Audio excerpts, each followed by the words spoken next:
Você já sabe que às segundas-feiras, o Novamente tem um aspecto um pouco diferente. A gente faz uma releitura rápida aqui, um resumo do que nós conversamos ontem ali na Casa da Rocha, Guarulhos. E o que é que nós temos feito é uma série de conversas baseadas no livro de Lucas. E nós demos um nome para essa série de Meu Caro Amigo, já que Lucas escreve o que escreveu para Teófilo, entregando a ele um texto, uma carta, não é? Que se transforma depois no Evangelho de Lucas e outra que se transforma depois no livro de Atos. Essa é a perspectiva da nossa conversa. Lucas quer que Teófilo tenha certeza daquilo que ele aprendeu, e a segunda certeza, porque foi o segundo domingo que nós conversamos sobre o texto, é que Lucas quer que Teófilo saiba que Jesus é o Deus encarnado. Por isso Lucas escreve, quem lê somos nós. Por isso Lucas escreve a respeito da profecia do anjo, da ação do anjo de Deus, Gabriel, que chega até Maria e fala sobre o nascimento de Jesus. Diz assim Lucas 1:26, no 6º mês, Deus enviou o anjo Gabriel a Nazaré, cidade da Galiléia, a uma virgem prometida em casamento a certo homem chamado José, descendente de Davi. O nome da virgem era Maria. O anjo, aproximando-se dela, disse: Alegre-se, agraciada, o Senhor está com você. Maria ficou perturbada com essas palavras, pensando no que poderia significar essa saudação. Mas o anjo lhe disse: Não tenha medo, Maria. Você foi agraciada por Deus. Você ficará grávida e dará à luz um filho e lhe porá o nome de Jesus. Ele será grande e será chamado Filho do Altíssimo. O Senhor Deus lhe dará o trono de seu pai Davi e ele reinará para sempre sobre todo o povo de Jacó. Seu reino jamais terá fim. Perguntou Maria ao anjo: Como acontecerá? Porque eu sou virgem. O anjo respondeu: O Espírito Santo virá sobre você e o poder do Altíssimo a cobrirá com a sua sombra. Assim aquele que há de nascer será chamado Santo Filho de Deus. Esse é o anúncio de Lucas, ou melhor, o anúncio do anjo Gabriel a Maria, que Lucas registra. E o que ele quer dizer a Teófilo é: Deus vai se encarnar. Esse é o anúncio do anjo. Deus se tornará homem. Deus entrará no mundo dos homens, Deus estará entre os homens. O que os profetas anunciaram e o que João Batista, o último profeta, anunciou, se realizará. Você deve se lembrar daquele texto de João, capítulo 1, versículo 14. O Verbo se fez gente e habitou entre nós. Foi transformado em uma letra linda pelos vencedores, né? O Verbo virou gente e habitou entre nós, cheio de graça e de verdade. Vimos sua glória como a do Pai. Lucas quer que Teófilo saiba disso, que Deus resolveu se tornar gente, que Jesus é o Deus encarnado, mas também ele quer que Teófilo saiba como esse processo acontece. E esse processo descrito com o próprio nascimento do Cristo. Eu lerei só o versículo 7, aliás 6 e 7, lá de Lucas 2, que diz: Enquanto estavam lá, chegou o tempo de nascer o bebê, e ela deu à luz o seu primogênito, envolvendo-o em panos e o colocou numa manjedoura, porque não havia lugar para eles na hospedaria. É a narrativa de Lucas a respeito do nascimento de Jesus. Lucas descreve um nascimento simples, né, gente? Fala sério. Esse Deus, que é o Deus do Antigo Testamento, todo-poderoso, Senhor de tudo, resolve vir como homem. Mas o destaque da narrativa de Lucas é como ele vem. Ele vem entre uma família muito simples e nasce de uma forma muito simples. Longe da realeza, longe do poder, muito diferente da própria imagem que Israel tinha de Deus.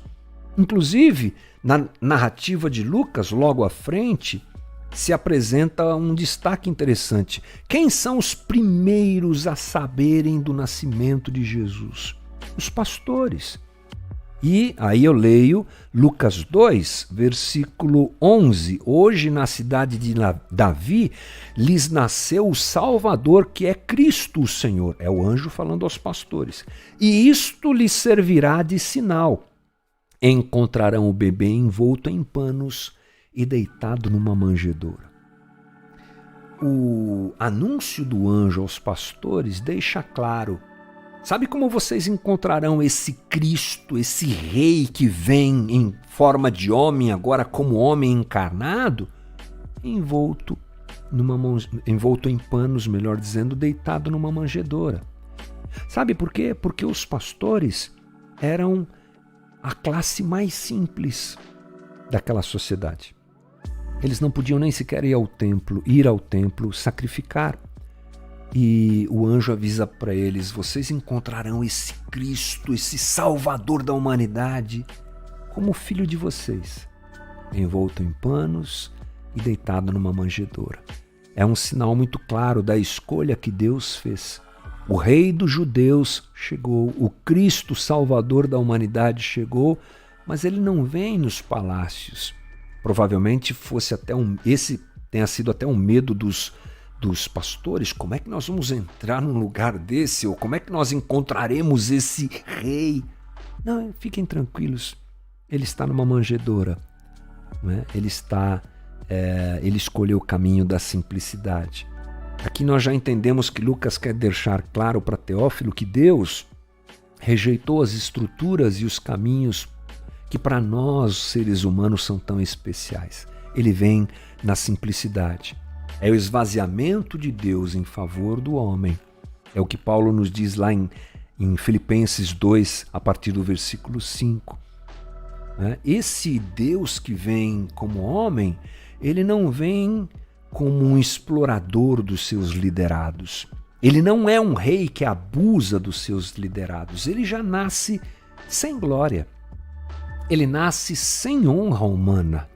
Ele nasce fora dos palácios, fora das estruturas religiosas. Lembre-se que no domingo passado nós percebemos isso, essa leitura de Lucas a respeito de João Batista. João Batista vai para o deserto. Ele foge das estruturas religiosas e é lá no deserto que Deus fala com ele, não com os sacerdotes. O Cristo toma o mesmo caminho. O Cristo não nasce no palácio. Ele nasce na manjedoura. Então, eu acho que isso nos faz rever algumas coisas, e eu penso ser essa uma das intenções de Lucas. Ele quer que fique claro que como Jesus nasceu é algo importante para Teófilo entender qual o caminho que Jesus trilhará, qual será a essência de Jesus, que ele vem justamente para quebrar paradigmas e desmontar aquilo que o homem acha ser tão importante. Gente, isso não tem nada igual na história da humanidade. Os deuses, que na verdade são criados pelo homem, porque só há um Deus, os deuses criados pelo homem e as suas histórias, nenhuma delas se equivale a essa. Vamos lembrar da história da mitologia grega. Os deuses gregos, eles são parte homem, parte deuses. Eles se iram, né? Eles têm paixões, eles são manipuladores dos homens para que atinjam seus objetivos. O Deus da Bíblia, o Deus do cristianismo, nasce na contramão disso. Ele não explora nenhum dos seus liderados. Ele vem em simplicidade e completa humildade para morrer pelo homem.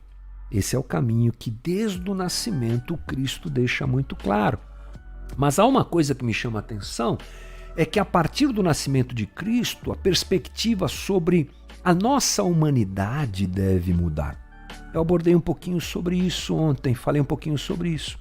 Jesus vem como homem E a partir da sua vida como homem, ele nos mostra como devemos viver, já que ele é o Deus encarnado. Eu e o Pai somos um, já disse Jesus lá em João 10:30. Onde ele andou, Deus estava ali, porque ele é Deus. Jesus sacralizou a vida, coisa que nós temos dificuldade, né?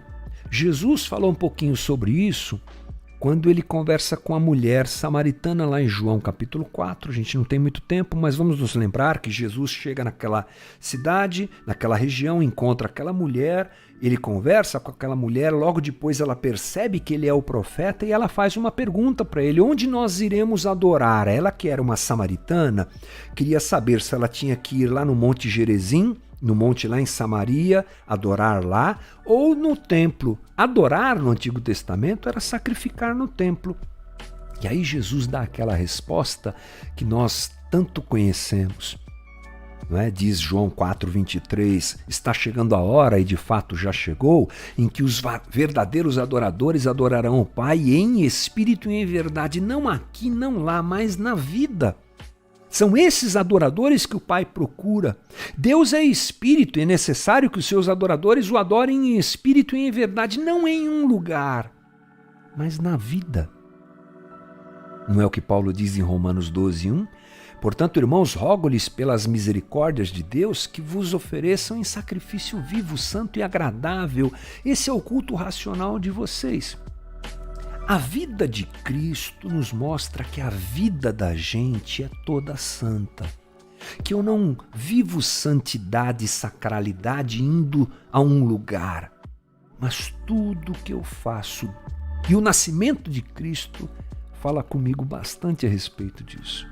Humildade e sacralidade da vida, portanto, ao meu modo de ver aqui, são duas coisas que Lucas quer deixar Teófilo muito certo disso. O Teófilo, como se Lucas estivesse dizendo isso ao escrever o que escreveu, Jesus é Deus.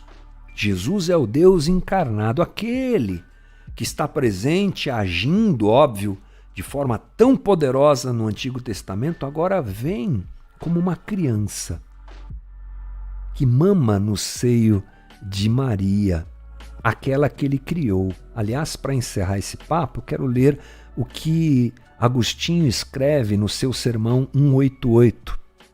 Ele diz assim: embora mais velho do que o próprio mundo em sua eternidade, foi feito homem quem fez o homem. Foi criado de uma mãe a quem ele criou. Foi carregado pelas mãos que ele formou. Amamentou nos seios que ele havia enchido. Gritou na manjedoura na infância sem palavras. Ele, a palavra sem a qual toda a eloquência humana é muda. Agostinho falando a respeito dessa escolha de Deus, de vir em simplicidade e se render a uma vida humana que é completamente santificada e sacralizada na sua essência. Ontem eu terminei essa conversa trazendo até nós essa reflexão de que às vezes nós nos esquecemos de olhar para essa humanidade do Cristo como algo divino. É um paradoxo, eu sei, mas é algo para nós nos atermos, prestarmos atenção e aprendermos com o Cristo.